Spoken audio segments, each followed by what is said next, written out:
Good evening friends, आप लोगों के सपोर्ट से नेक्स्ट वीडियो लेकर आ रहे हैं और इसी तरह से प्यार बनाए रखिएगा। चलिए आज देखेंगे हम भारत के पड़ोसी देश। और भी कौन से पड़ोसी देश? तो जलीय पड़ोसी देश। कौन कौन से देश भारत के जलीय पड़ोसी देश में आते हैं। ध्यान दें, क्या ध्यान देना है कि जो यहाँ पर प्रादेशिक सीमा क्या होती है, संलग्न क्षेत्र क्या होता है और अनन्य आर्थिक क्षेत्र क्या होता है, इसके बारे में जानकारी मिलेगी। और भारत की तट रेखा की लंबाई कितनी है? ये जो तट रेखा है यहाँ से इधर तक, इसकी लंबाई कितनी है? सबसे ज़्यादा तट रेखा किसके पास है, इसकी भी जानकारी मिल जाएगी। और कितनी है? तो जो मुख्य भूमि के है वो 6100 है, 6100 किलोमीटर है। मुख्य भूमि की जो तट रेखा की लंबाई है 6100 माना जाता है। लेकिन यदि कह दिया जाए कि द्वीप हटा दिया जाए, इसमें कुछ कुछ द्वीप भी हैं, यदि इन द्वीपों को हटा दिया जाए तो मात्र बचता है 5422.6 किलोमीटर। यदि इनके तटों के किनारे के जो द्वीप हैं, इन द्वीपों को हटा दिया जाएगा तो मात्र बचेंगे मुख्य तटीय भूमि की लंबाई 5422 किलोमीटर। अब उन द्वीपों के सहित, मतलब यहाँ पर जैसे लक्षद्वीप है, इधर अंडमान निकोबार द्वीप समूह है,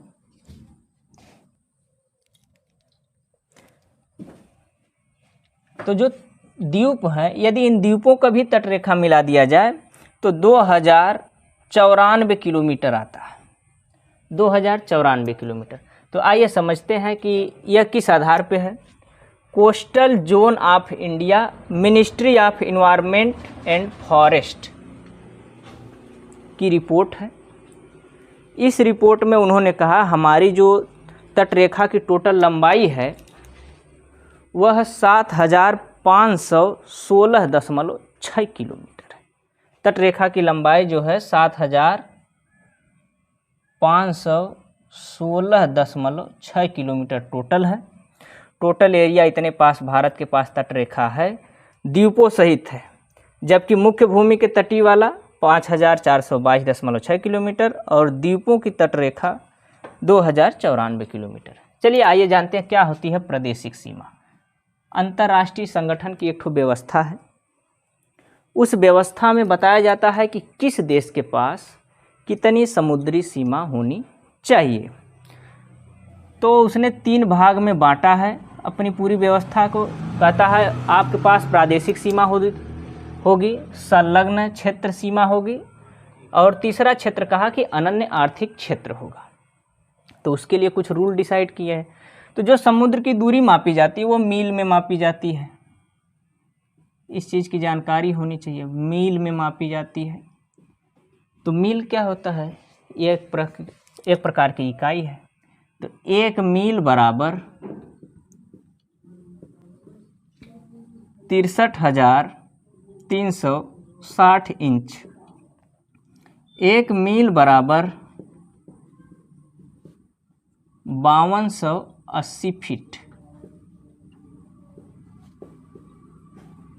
1 मील बराबर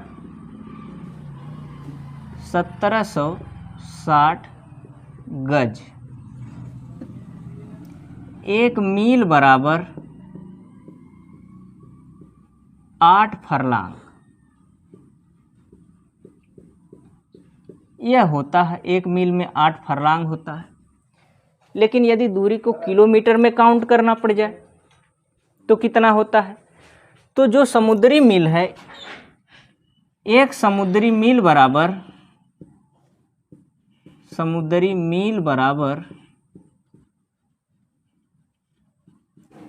1.8 किलोमीटर होता है। 1.8 किलोमीटर होता है। यह टर्म कंडीशन याद होना चाहिए, कहाँ कि पूरी दूरी हम मील में ही पढ़ेंगे। चलिए जानते हैं क्या होता है प्रादेशिक जल सीमा। इसी को कहते हैं टेरिटोरियल सी। लेकिन टेरिटोरियल सी जो है, स्टार्ट होने से पहले ये भारत देखेंगे कि काफ़ी कटा फटा तट है, तो इनको मिलाने के लिए एक सीधी रेखा इसे मिलाएंगे कटे फटे तटों को मिलाने के लिए एक सीधी रेखा, इसी को हम कहते हैं आधार रेखा। कटे फटे तट को मिलाने वाली रेखा को कहते हैं आधार रेखा। इस आधार रेखा के अंदर, इस आधार रेखा के अंदर इसको कहते हैं आंतरिक जल है, आंतरिक जल क्षेत्र है, आंतरिक जल क्षेत्र है, आंतरिक जल क्षेत्र है। और इसके बाहर से स्टार्ट हो गई आपकी प्रादेशिक सीमा। कितने तक जाएगी? प्रादेशिक सीमा जाती है 12 समुद्री मील, 12 समुद्री मील के पास जाती है, समुद्री मील, 12 समुद्री मील जाएगी प्रादेशिक सीमा। इसको हम कहते हैं प्रादेशिक सीमा। ये प्रादेशिक सीमा है। प्रादेशिक सीमा 12 समुद्री मील जाएगी। आधार रेखा से 12 समुद्री मील तक जाएंगे तो आपकी प्रादेशिक सीमा में है 12 समुद्री मील। और 12 चले जाएंगे तो 12 के दूनी 24, और 12 जाएंगे तो 24 समुद्री मील। इसको कहते हैं हम संलग्न क्षेत्र, इसको हम कहते हैं संलग्न क्षेत्र। ये संलग्न क्षेत्र होता है। और इसके बाहर चले गए, 24 समुद्री मील के पार चले गए तो इसको कहते हैं अनन्य आर्थिक क्षेत्र।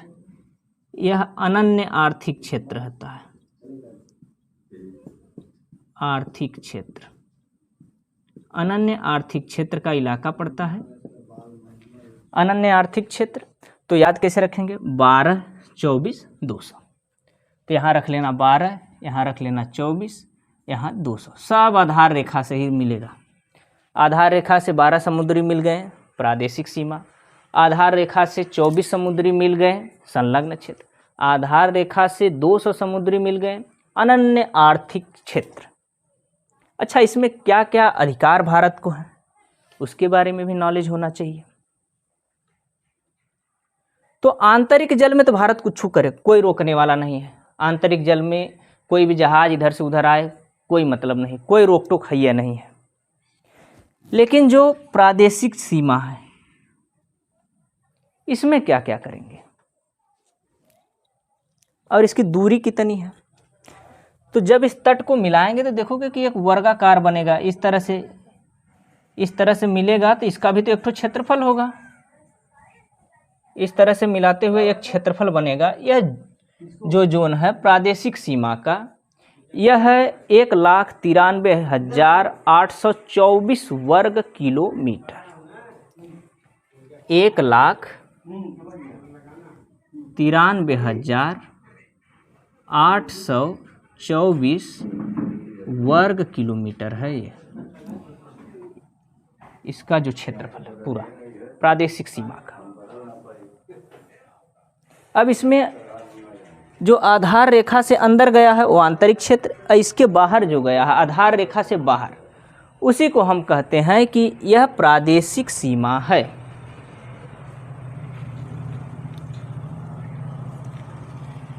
अब इसमें भारत पूरे सामान का भी दोहन कर सकता है, चाहे कुछ भी मिल जाए, सब कुछ भारत का है। प्रादेशिक सीमा है यह भारत की। इसके बाद संलग्न क्षेत्र है। जैसे ही संलग्न क्षेत्र आता है इसमें क्या क्या है? इसमें साफ सफाई का अधिकार भारत को प्राप्त है। इसमें करेगा साफ सफाई, साफ सफाई का अधिकार प्राप्त है। और साफ सफाई के अलावा सीमा शुल्क भी चाहिए। यदि कोई दूसरे देश का जहाज इसमें प्रवेश कर जाता है तो इसमें सीमा शुल्क मांगेगा, सीमा शुल्क चाहिए। तो संलग्न क्षेत्र में साफ सफाई का अधिकार और सीमा शुल्क यानी वित्तीय पैसा जो आएगा वो भारत के खाते में आएगा। और जो 200 समुद्री मील है, यहाँ से 24 से और आगे पहुँच गए, आधार रेखा से 200 समुद्री मील, इस 24 के बाद वाला आर्थिक जो क्षेत्र है अनन्य आर्थिक क्षेत्र है। इस क्षेत्र में क्या कर सकता है कि भारत कोई भी अनुसंधान कर सकता है, नए द्वीपों को खोज सकता है और यदि पेट्रोल मिल गया या कुछ भी मिल जाता है तो भारत उसका दोहन भी कर सकता है। इसमें वैज्ञानिक खोज जारी रहती है और नेवी फुल टाइम रहेगी। तो भारत के लिए बहुत अच्छा है यह भी। नए द्वीप जैसे ही किसी स्थान पर दिखाई देते हैं, भारत के लोग जाके झंडा गाड़ देते हैं ताकि यह द्वीप हमारा हो सके। और इसके बाहर सब अंतर्राष्ट्रीय क्षेत्र होता है, उसमें सभी राष्ट्रों का समान अधिकार होता है। कोई भी राष्ट्र जा कर के अपना माल को ढो सकता है। चलिए देख लेते हैं। यह वाला जो है प्रादेशिक सीमा का 1,93,834 वर्ग किलोमीटर है। चलिए आगे चलते हैं। अब देखते हैं कि भारत के जलीय पड़ोसी देश कौन कौन से हैं।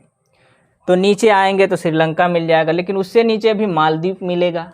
तो भारत के पड़ोसी देश कौन कौन से हैं, तो आप देखिए मैप में, एटलस खोलिएगा, उसमें मिलेगा नीचे मालदीव, श्रीलंका, पाकिस्तान भी भारत का जलीय पड़ोसी देश है।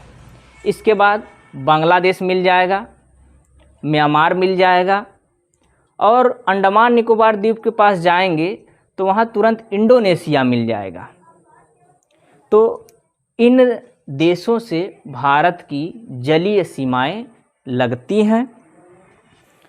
और श्रीलंका और भारत के बीच आदम ब्रिज है, इसी को राम सेतु कहा जाता है। आदम ब्रिज को ही, इस आदम ब्रिज को राम सेतु कहा जाता है।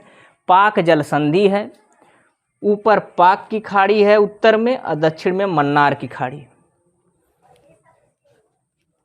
तो उम्मीद है कि भारत के जलीय सीमा से संतुष्ट होंगे। और प्रादेशिक सीमा, संलग्न क्षेत्र, अनन्य आर्थिक क्षेत्र, इन सभी